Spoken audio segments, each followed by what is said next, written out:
പുകവലി ശീലം നിർത്തുക എന്നത് വളരെ കഠിനമേറിയ ഒരു ശ്രമമാണ് അല്ലേ? കാരണം അതിൽ നിക്കോട്ടിൻ എന്ന വളരെ അഡിക്റ്റീവായ രാസപദാർത്ഥമുണ്ട്. പുകവലി ഉപയോഗിച്ചു തുടങ്ങിയാൽ മനസ്സും ശരീരവും പെട്ടെന്നു തന്നെ നിക്കോട്ടിൻ എന്ന രാസപദാർത്ഥത്തോട് ശീലമാവും. അപ്പോൾ പിന്നീട് ആ മനുഷ്യന് നിക്കോട്ടിൻ ആവശ്യമായി വരും, സാധാരണയായിരിക്കുന്നതിനു വേണ്ടി. ഇന്ന് നോക്കാൻ പോകുന്നത് പുകവലി ആദ്യമായി ഭൂമിയിലും ഇന്ത്യയിലുമൊക്കെ തുടങ്ങിയ കാലം, അത് വന്ന സാഹചര്യം എന്നിങ്ങനെയാണ്. പുകവലി എപ്പോഴാണ് തുടങ്ങിയത് എന്ന് കൃത്യമായ വർഷം പറയാൻ കഴിയില്ല. പക്ഷേ 5000 BC കാലഘട്ടത്തിലാണെന്നാണ് കരുതപ്പെടുന്നത്. ജീൻ നിക്കോട്ട് എന്ന ഫ്രഞ്ചുകാരനാണ് ഫ്രാൻസിൽ ടുബാക്കോ അവതരിപ്പിച്ചത് 15-16 നൂറ്റാണ്ടിൻ്റെ കാലത്ത്.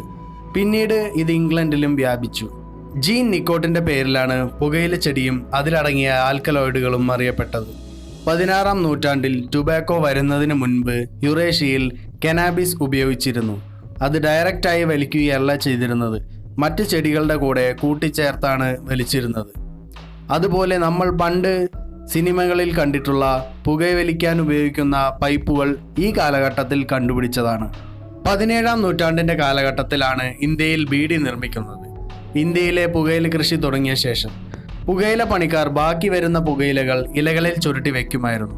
അങ്ങനെയാണ് ബീഡി ഉണ്ടായത്. ബീഡി പിന്നീട് ഒരുപാട് കാലം ആളുകൾ ഉപയോഗിച്ചിരുന്നു. 1940 കാലഘട്ടത്തിലാണ് ഇന്ത്യയിൽ ബീഡി നിർമ്മാണം വ്യാപകമായി നടക്കാൻ തുടങ്ങിയത്.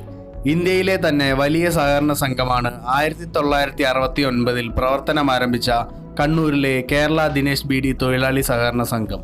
അതോടൊപ്പം കുടിൽ വ്യവസായമായി ബീഡി നിർമ്മാണം വ്യാപിച്ചു.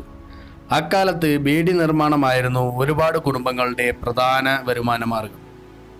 സിഗരറ്റ്സ് നിർമ്മിക്കാൻ ആരംഭിച്ചത് 19-ാം നൂറ്റാണ്ടിൻ്റെ കാലത്തായിരുന്നു. സിഗരറ്റ് കണ്ടുപിടിക്കുന്നത് ഒരു ഫ്രഞ്ച് മിലിറ്ററി മാൻ ആയിരുന്നു.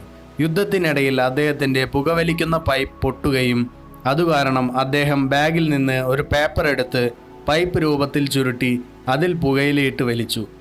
ന്യൂയോർക്കിലാണ് ആദ്യമായി സിഗരറ്റ് ഉൽപ്പാദനം തുടങ്ങിയതായി പറയുന്നത്. ഇന്ത്യയിൽ 1910 നിലവിൽ വന്ന ITC imperial tobacco company of India limited പിന്നീട് 1970 ഇന്ത്യൻ ടൊബാക്കോ കമ്പനി എന്ന് പേര് മാറ്റി. പിന്നീട് ITC ലിമിറ്റഡ് എന്ന് 2001 പൂർണ്ണമായും മാറ്റി. ലോകത്തിലെ തന്നെ 8ാമത്തെ വലിയ സിഗരറ്റ് മാർക്കറ്റായിരുന്നു. ITC ലിമിറ്റഡ് എന്ന പേരിലേക്ക് മാറ്റാനുള്ള കാരണം ടുബാക്കോ എന്ന ടാഗ് മാറ്റുന്നതിനു വേണ്ടിയും നോൺ ടുബാക്കോ ഉൽപ്പന്നങ്ങൾ നിർമ്മാണം ആരംഭിക്കുന്നതിനു വേണ്ടിയുമായിരുന്നു. ITCയുടെ പോപ്പുലർ ബ്രാൻഡ്സ് ഓഫ് സിഗരറ്റ്സ് ആണ് Gold Flake, India Kings, Lucky Strike, Classic, Navy Cut, Players, Scissors, Royal മുതലായവ.